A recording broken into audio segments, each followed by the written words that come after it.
सपना एक देखोगे मुश्किलें हजार आएंगी। बच्चों, सपना एक देखोगे मुश्किलें हजार आएंगी, लेकिन वो मंजर बड़ा खूबसूरत होगा जिस दिन आपकी सफलता शोर मचाएगी। बच्चों, उसी सफलता के लिए आप और हम सब लगातार मेहनत कर रहे हैं, जुड़े हुए हैं, और उसी सफलता को कंटिन्यूस रखिएगा। एक आज फिर से बहुत ही इंपॉर्टेंट, बहुत ही बेहतरीन सेशन। और वो बच्चे जो नर्सिंग कंपटीशन एग्जाम की तैयारी करें, शुरू से लेकर के लास्ट तक जरूर से बने रहिए। ऐसे important topic with easy tricks, with special की नोट्स और स्पेशल सब्जेक्ट के साथ साथ में इंपॉर्टेंट टॉपिक्स के साथ में ये क्लास आपका रहने वाला है। इससे प्रीवियस जो क्लास है, जो कि क्वेश्चन नंबर 30 तक हमने लास्ट वाले सिलेक्शन सेशन 5 के अंदर देखा था, उसके बाद में हम इस क्लास को कंटिन्यूस करने जा रहे हैं। जो भी बच्चे हमारे चैनल के साथ नए जुड़े, जरूर से आप इस चैनल को लाइक करें, सब्सक्राइब करें। और ख़ास तौर से ये जो टॉपिक, ये जो सेशन रहने वाला है, ये यूपी ट्रिपल एसएससी एएनएम के जो बच्चों के लिए, जो भी अभी एएनएम का एग्ज़ाम देने जा रहे हैं, जिनका 11 जनवरी का एग्ज़ाम होने वाला है, तो शुरू से लेकर के लास्ट तक बने रहिएगा बच्चों। काफ़ी ज़्यादा इंपॉर्टेंट टॉपिक्स है इसमें, बहुत ही इंपॉर्टेंट क्वेश्चन है, आपके एग्ज़ाम के लिए हेल्प करने वाले हैं। तो लीजिए आपकी स्क्रीन पर क्वेश्चन नंबर 31, जो कि 30 तक हमने सिलेक्शन सेशन नंबर 5 के अंदर देखा था। अगला क्वेश्चन आपकी स्क्रीन पर क्वेश्चन नंबर 31, बहुत ही बेहतरीन और एक हाईली अटेंशन क्लास की हम शुरुआत करने जा रहे हैं। क्वेश्चन नंबर 31 कह रहा है, how should you stop A nose bleeding. अगर किसी मरीज को नाक से खून बह रहा है, तब आप क्या करेंगे। चार आपके सामने ऑप्शन दिए, पीछे की ओर झुके और नाक दबाएं, सीधे बैठे और थोड़ा आगे की ओर झुके, सपाट लेट जाए या नाक में रुई भरे। चारों में से क्या आपको ऑप्शन करना है।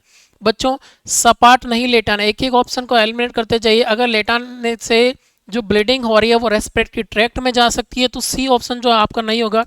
डी है, नाक में रुई भरे, ये भी आपको नहीं करना, रेस्पिरेशन आपका है कि रुक जाएगा। आपको करना है sit upright and lean slightly forward, सीधे बैठे और थोड़ा आगे की ओर झुके, जिससे जो है ब्लीडिंग थोड़ी सी है कि कम होगी। बी ऑप्शन जो है आपका राइट ऑप्शन रहने वाला है। जो भी बच्चे अभी अभी हमारे इस सेशन के साथ जुड़े, बता दूं कि ये आपके एग्जाम प्रोस्पेक्टिव से बहुत ही इंपॉर्टेंट सिलेक्टेड क्वेश्चन है। कंफ्यूज करते हैं, डाउट्स रहते हैं, और सारे डाउट्स आप इस सेशन के अंदर क्लियर करने वाले। इससे रिलेटेड और 3-4 तरह के किस तरह के क्वेश्चन पूछे जा सकते हैं, ऐसे ट्रिक्स बताऊंगा कि हमेशा आपको याद रखें, रहेंगे, दिमाग में रहेंगे, याद रखने की जरूरत ही नहीं पड़ेगी। तो शुरू से लेकर लास्ट तक जरूर बने रहे आपके इस YouTube channel nursing exam master class के साथ में। बहुत ही अच्छा और इम्पॉर्टेंट सेशन है। भारत में आपातकालीन चिकित्सा सेवाओं के लिए आमतौर पर कौन सा नंबर उपयोग किया जाता है। आपातकालीन चिकित्सा, देखिए बच्चों, आपातकालीन सेवा, ये कंफ्यूज नहीं होना। अगर आपसे पूछा जाए, आपको क्या पूछा, चिकित्सा सेवा के बारे में, किसका, मेडिकल इमरजेंसी के लिए, तो 102 एंड 108 ये जो मुख्य रूप से जो नंबर है, ये इंडिया के अंदर यूज किया जाता है आपातकालीन चिकित्सा के लिए।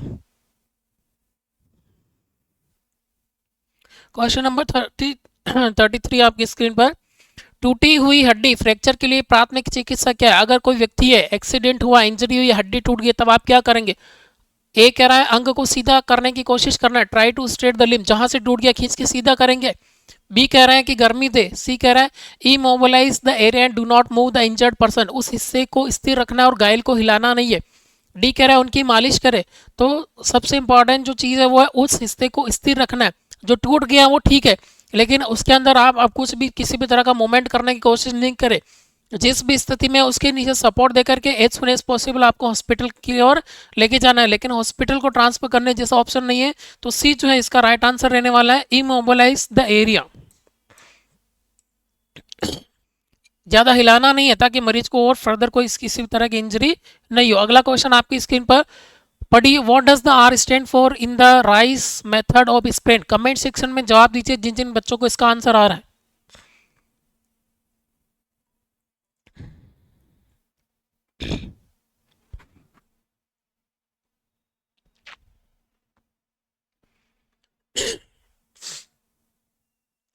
बच्चों, मोच के लिए राइस विधि में आर का क्या मतलब है। जब चोट लग जाती है, मोच पड़ जाती है, यानी कि जो एक हिस्सा हिस्सा है बॉडी का जहां पर चोट लगी है, लेकिन वुंड नहीं बना, घाव नहीं बना है, ब्लीडिंग नहीं हो रही है, सिर्फ चोट लगी है, स्वेलिंग आ गई, तब आपको क्या करना है। चार ऑप्शन है, राइस विधि यूज करना है। राइस देना है बच्चों, उसको क्या देना है, राइस देना है। तो राइस, जिन बच्चों ने इसके बारे में नहीं पढ़ा, राइस का मतलब ये नहीं समझना है कि आपको चावल देना है, राइस देना है। RICE, आर फॉर उसको रेस्ट देना है, आई फॉर आइस यानी कि बर्फ अप्लाई करना है, सी फॉर कंप्रेशन,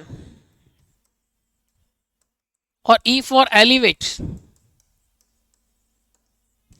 जिस भी हिस्से में मोच लगी है, पेशेंट को रेस्ट देना है, आइस अप्लाई करना है और वहां पे हल्का कंप्रेशन करना है और उस हिस्से को एलिवेट करके रखना है ताकि वहां पर ज्यादा है कि ब्लीडिंग का कलेक्शन नहीं हो, स्वेलिंग नहीं आए। और इस चीज के लिए आपको ये मेथड जब करते हैं इसको बोलते हैं राइस विधि। तो देखिए राइस में आर में रेस्ट कहां पर लिखा है, रेस्ट ऑप्शन बी के अंदर लिखा है। तो बच्चों इसका जो राइट आंसर रहने वाला है वो बी, राइस विधि के अंदर आर जो है वो रेस्ट को दर्शाता है। यही सवाल आपसे पूछा गया है।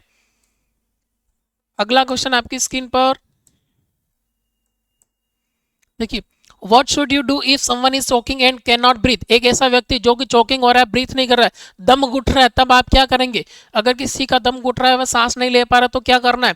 क्या उन्हें पानी पिलाना है, क्या बिल्कुल नहीं पिलाना है। पानी पिलाएंगे तो फिर से है कि उसकी श्वसन नली के अंदर हो सकता है कोई फॉरेन पार्टिकल्स हो और पानी जो है वो गलती हुए सांस की नली में, ट्रेकिया में चला गया तो व्यक्ति की डेथ हो सकती है। बी कह रहा है हेमलिच, पैंतरेबाजी, पेट पर दबाव करे, यानी परफॉर्म द हेलमिच manoeuvre abdominal thrust.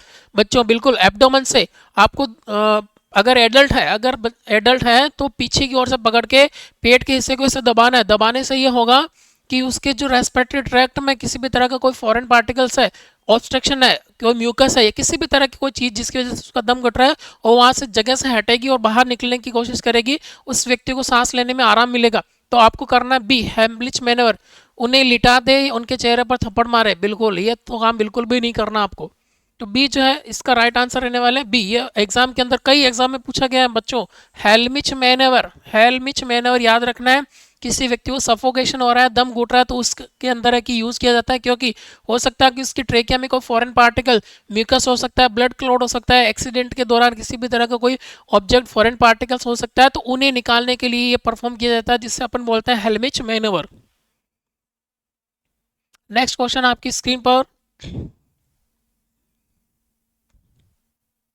What is the immediate action for a chemical splash in the eye. अगर आपकी आंखों में किसी भी तरह का कोई रसायन के छींटे पड़ गए, मान लीजिए कोई ऑयल है, केरोसिन है, पेट्रोल है, किसी चीज का अगर छींटा लग गया तो आपको क्या करना है। क्या आंखों को रगड़ना है, क्या बिल्कुल नहीं करना है। रगड़ने से वो जो है ज्यादा एब्जॉर्ब होगा और आपको नुकसान हो सकता है। आई ड्रॉप्स का प्रयोग करें, ये तो सेकेंडरी ट्रीटमेंट। लेकिन पूछा गया आपसे सबसे पहले क्या करेंगे, सबसे पहले तत्काल। देखिए तत्काल कार्रवाई क्या करना है। वैसे तो बी भी राइट है, आई ड्रॉप्स का यूज कर सकते हैं अगर डॉक्टर प्रेस्क्राइब करता है, लेकिन तत्काल आपको क्या करना, जब तक आप डॉक्टर को दिखाने जाइए 20 मिनट्स तक साफ पानी से धोएं।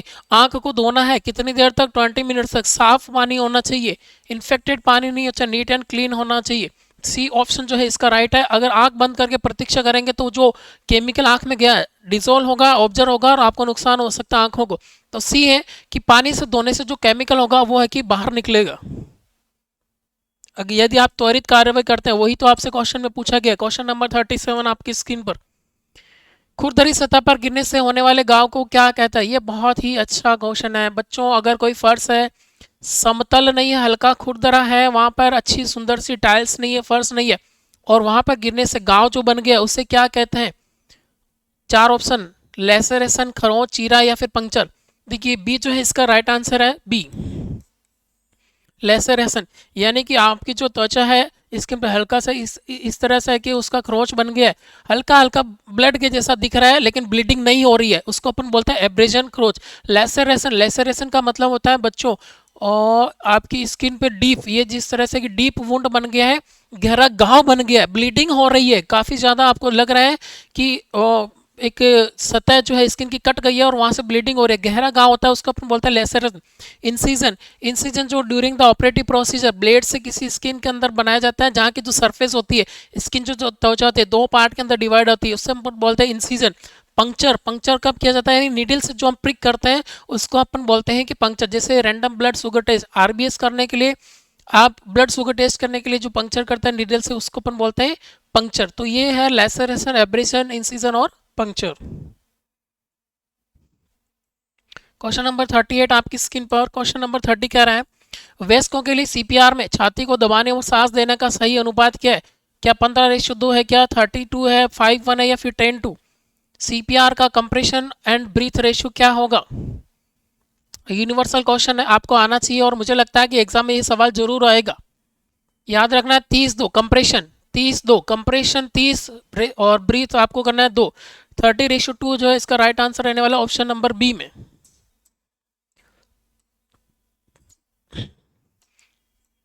देखिए बच्चों, अगला question, when assessing N unconscious victim what is the first step? बेहोश पीड़ित का आकलन करते समय पहला कदम क्या है? ये बहुत अच्छा क्वेश्चन है, कमेंट सेक्शन में जरूर आंसर करें। अगर इसका आपको आंसर आता तो मैं समझूंगा कि बहुत ही अच्छी आपकी तैयारी है। चेक फॉर ब्रीथिंग, सांस की जांच करें, प्रतिक्रिया की जांच करें, नाड़ी की जांच करें, या फिर मदद के लिए पुकारें। व्हेन असेसिंग एन अनकॉन्शियस, जब कोई व्यक्ति आपको मिले बेहोश है, गिरा हुआ है और बात नहीं कर रहा, बोल नहीं रहा, तो सबसे पहला काम आपको क्या करना है? B, check for responsiveness. सबसे पहले आपको चेक करना है कि मरीज जो है सच में अनरेस्पॉन्सिव है क्या, बेहोश है क्या, अनकॉन्शियस है। तो चेक फॉर रेस्पॉन्सिव। फिर आपको करना है ABC, average breathing and circulation. उसका एवरेज चेक करना है, ब्रीथिंग उसको हो रही कि नहीं हो रही है। अगर नहीं हो रही है तो आपको ब्रीथिंग के लिए जो भी आप है कि एप्लीकेशन अप्लाई कर सकते हैं, जो भी मेजर्स आप यूज़ कर सकते हैं वो करना है। फिर कंप्रेशन करना है। तो सबसे पहला जो राइट आंसर होगा इसका कि बेहोश व्यक्ति को देखते हैं तो उसका रेस्पॉन्सिवनेस चेक करना, उसे आवाज़ देना है, क्या तुम ठीक हो? अगर वो बोलता है तो इसका मतलब है कि वो ठीक है। अगर वो रेस्पॉन्ड नहीं करना है तब आपको एबीसी यूज मेथड जो है वो यूज करना है। ऐसा नहीं हो कि कोई भी इस तरह के क्वेश्चन में ब्रीथिंग कर दें, गलत हो जाएगा। पहले उसका रेस्पॉन्ड चेक करना। अगला क्वेश्चन, बिना रीढ़ की चोट वाले बेहोश मरीज का वायु मार्ग खोलने के लिए किस तकनीक का उपयोग किया जाता है? Which technique is use to open the airway of an unconscious patient with no spinal injury? जबड़े को ऊपर उठाना है क्या, हेड टिल्ट, चिन लिफ्ट यानी सिर झुकाना और ठोड़ी को उठाना, मुंह से मुंह, रिकवरी स्थिति। जब किसी भी व्यक्ति का वायु मार्ग यानी कि रेस्पिरेटरी ट्रैक्ट आपको लग रहा है कि हो सकता है सस्पेक्ट अवरुद्ध है, उसे ओपन करने के लिए क्या करना, हेड को टिल्ट करना है। ये हेड टिल्ट यानी पीछे की ओर, चिन ये इसको लिफ्ट उठाना है, चिन को उठाना है, हेड को टिल्ट करना है, इसको बोलता है हेड टिल्ट चिन लिफ्ट मैन्यूवर। ये ऑप्शन बी आपको इसका राइट आंसर में लेना है, यानी कि किसी भी व्यक्ति का वायु मार्ग श्वसन नली को खोलने के लिए आपको ऑप्शन करना B, head tilt and chin lift. Next अगला क्वेश्चन आपकी स्क्रीन पर, what is triage in emergency management? आपातकालीन प्रबंधन में ट्राइएज का मतलब क्या होता है?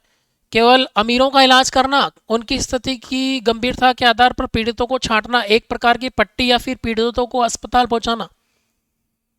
बच्चों, ट्राइएज सिस्टम होता है जिसमें कि जिन मरीजों को तुरंत इमीडिएट आवश्यकता है, जो ज़्यादा गंभीर है, अगर इंस्टेंट इनको मेडिकल इमरजेंसी नहीं मिली तो वो पेशेंट मर सकते हैं। और ऐसे मरीज जिनको कि है कि कुछ देर बाद में भी अगर मेडिकल हेल्प मिले, यानी कि उनको रोका जा सकता है, उनकी जान को ज़्यादा खतरा नहीं है, तो ऐसे मरीजों को वर्गीकृत करने का जो तरीका होता है उसे अपन बोलते हैं ट्राइएज सिस्टम।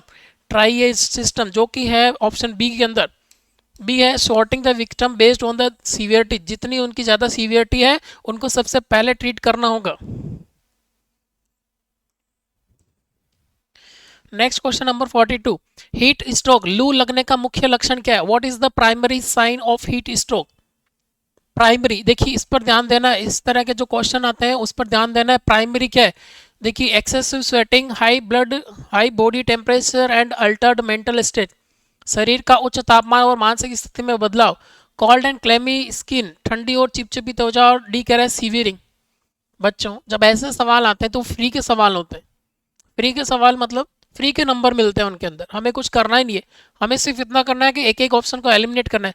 लू लग गई है, लू का मतलब होता है हीट, बॉडी में हीट स्ट्रोक हो गया है धूप लगने की वजह से, सनलाइट की वजह से। तो पहली चीज तो कोल्ड एंड क्लैमी स्किन तो होगी ही नहीं, इसको हटाइए। सीवियरिंग भी नहीं होती, क्योंकि सीवियरिंग तब होती है जब हमें कोल्ड महसूस होती है, ठंडी महसूस होती है। तो ऑप्शन बी जो है वो हमारा राइट आंसर रहने वाला है, हाई बॉडी टेम्परेचर, और इसको अपन बोलते हैं हीट। लू में क्या होता है, बॉडी का तापमान ज़्यादा होता है। जब गर्मियों के अंदर मई जून के महीने में ज़्यादा धूप लगती है तो वो लू लगती है, क्योंकि उस वक्त हमारा जो बॉडी का टेम्परेचर है सनलाइट की वजह से, तापमान की वजह से है कि ज़्यादा हमें महसूस होता है, उसे अपन बोलते हैं लू लगना, या फिर कह सकते हैं मेडिकल टर्म में हीट स्ट्रोक। क्वेश्चन नंबर 43, कार्यस्थल पर चोटों को रोकने के लिए इनमें से कौन सा एक महत्वपूर्ण कदम है? वर्क प्लेस पे, जैसे इंडस्ट्रीज में, फैक्ट्री में, ऑफिस में, अगर कहीं पर भी आप काम कर रहे हैं तो वहां पर चोट नहीं लगे उसके लिए हमें क्या करना चाहिए? क्या जल्दी से काम करना चाहिए, तेजी से? नहीं, तेजी से काम करेंगे, जल्दबाजी करेंगे, चोट लग सकती है। Proper use of personal protective equipment, व्यक्तिगत सुरक्षा उपकरण, यानी जहां भी अपने पर्सनल प्रोटेक्टिव इक्विपमेंट, जैसे कि हेलमेट है, अगर कोई इलेक्ट्रिसिटी का काम कर रहा है तो रबर के लेटेक्स दस्ताने हैं, उससे ये होगा कि करंट नहीं लगे। तो पर्सनल प्रोटेक्टिव इक्विपमेंट्स का आपको यूज करना, ऑप्शन बी आपका राइट आंसर है। सी और डी को भी देख ले, क्या पता ये इससे भी ज़्यादा राइट हो सकता है। सी कह रहा है सुरक्षा संकेतों को अनदेखा करना, अनदेखा करेंगे तो आपको इंजरी होगी, फर्श को गीला रखेंगे तब भी गिर सकते हैं, इंजरी हो सकती है। तो बी जो राइट आंसर है, proper use of the personal protective equipment, B इसका राइट आंसर रहने वाला है। बच्चों लगातार हमारी रैपिड रिवीजन क्लास के अंदर बने रहिए कि फ़ायदा ये होने वाला है, बहुत सारे टॉपिक्स को, बहुत सारे सिलेबस को कम समय में आप कवर करेंगे। साथ ही साथ इन क्वेश्चन से कितने तरीके के क्वेश्चन बन सकते हैं वो भी हम इसमें कवर करने वाले हैं। और जैसा कि हमारे क्लास का नाम ही है, nursing exam master class selection session batch, बच्चों जो भी बच्चे इससे जुड़े हुए हैं और चाहते हैं कि मेरा सिलेक्शन हो, जरूर से इनको देखें। ऐसा नहीं हो कि बाद में आपको पछतावा हो कि इस सेशन में से कितने सारे सवाल आपके एग्जाम में देखने को मिलेंगे। 44 स्वास्थ्य प्राथमिक चिकित्सा में प्रचार प्रमोशन किस पर केंद्रित है? दवाइयां बेचना, तेजी से रिकवरी और कल्याण को बढ़ावा देना, अस्पतालों का विज्ञापन करना, या फिर पीड़ित की अनदेखी करना। What does promotion in health? Promotion का मतलब क्या होता है बच्चों? Promoting faster recovery and wellbeing, तेजी से रिकवरी और कल्याण को बढ़ावा देना। बी जो है इसका राइट आंसर है, बी।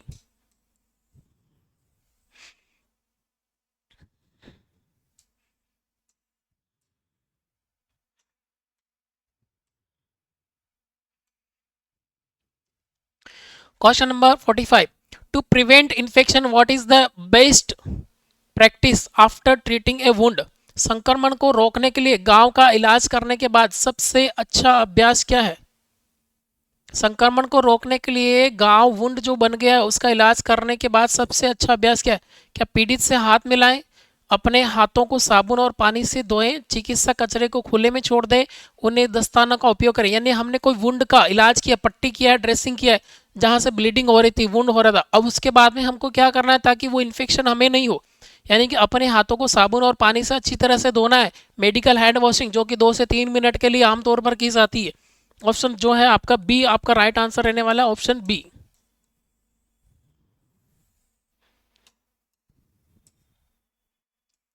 क्वेश्चन नंबर 46 आपकी स्क्रीन पर बहुत ही अच्छा और इंपॉर्टेंट क्वेश्चन रहने वाला है बच्चों, कमेंट सेक्शन में जरूर से जवाब दें। 46 का आपका आंसर क्या होगा?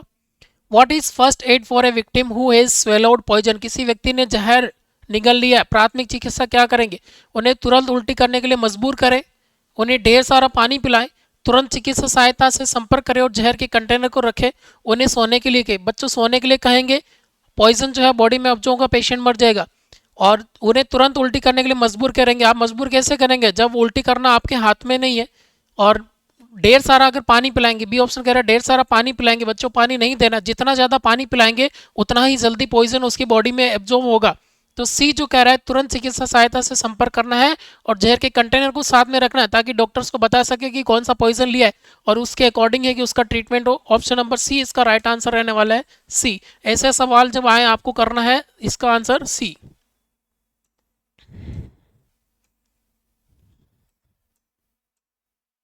क्वेश्चन नंबर 47 आपकी स्क्रीन पर, when should a tourniquet be used to stop bleeding? बच्चों टॉर्निकेट जो हाथ पर बांधा जाता है जब आप ब्लड सैंपलिंग लेते हैं, जब आप इंट्रावीनस कैनुला प्लेसमेंट करते हैं, रक्तस्राव को रोकने के लिए टॉर्निकेट का उपयोग कब किया जाना चाहिए? किसी भी छोटे कट के लिए, केवल जानलेवा रक्तस्राव में, जब सीधा दवा विफल हो, नाक से खून बहने के लिए, या फिर नील ब्रोइस के इलाज के लिए? बच्चों वो ऐसी कंडीशन जिसमें जान को खतरा है, ब्लीडिंग ज़्यादा हो रही है, कहीं कट लग गया है, मान लीजिए कोई major artery blood vessel rupture हो गई, आपने दबाव दिया, कंप्रेशन किया, फिर भी ब्लड नहीं रोकना है, तब आपको टॉर्निकेट का इस्तेमाल कर रहा है, जो कि आपका ऑप्शन बी, बी इसका राइट आंसर रहने वाला है। Classes, master classes selection session कैसा लग रहा है आपको बच्चों? जरूर से कमेंट सेक्शन में जवाब करें। और मुझे लगता है कि सारे बच्चे ऑलमोस्ट अभी तक जो कमेंट सेक्शन में जवाब दिए सारे सही जवाब दिए, और ये आपके एग्जाम के लिए बहुत ही अच्छी खबर है, बहुत ही अच्छी न्यूज़ है कि आपने बहुत सारे आंसर राइट किए। What is the normal duration of pregnancy in humans? प्रश्न, मनुष्य में गर्भावस्था की सामान्य अवधि कितनी होती है बच्चों? चार आपके सामने ऑप्शन है, सी इसका राइट आंसर रहने वाला है 280 डेज। अगर दिनों में पूछे तो आपको बताना है 280 डेज, 280 दिन। हफ्तों में पूछे तो आपको बताना है 40 वीक्स। हफ्तों में अगर आपको पूछे तो बताना बच्चों 40 वीक्स। यानी एक गर्भावस्था की नॉर्मल जो सामान्य अवधि है वो होती है 280 दिन।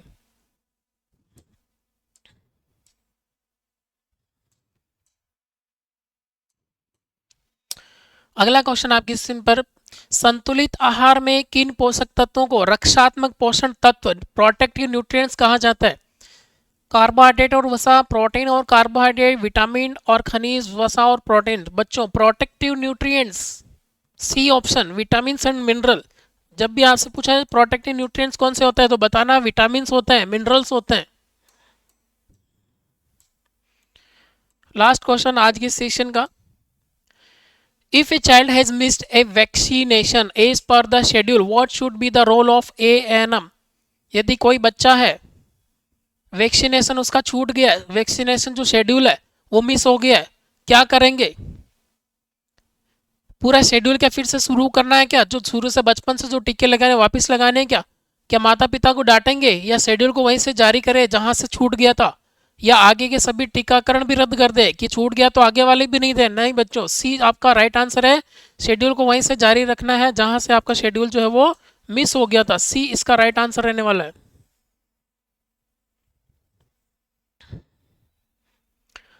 These all are about the some important questions from the community health nursing and वो topics, वो ऐसी important topics जो आपके एग्जाम्स के अंदर 60 to 65% सिलेबस को कवर करने वाले हैं।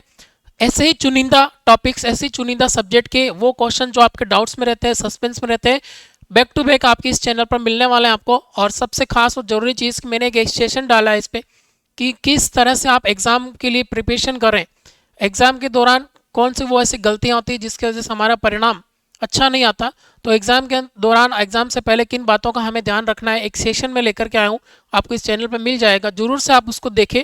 काफ़ी ज़्यादा आपको हेल्प मिलने वाली है कि एग्ज़ाम के दौरान आप क्या करें कि आपका paper time management, number of question ज़्यादा सही हो, नेगेटिव मार्किंग नहीं हो।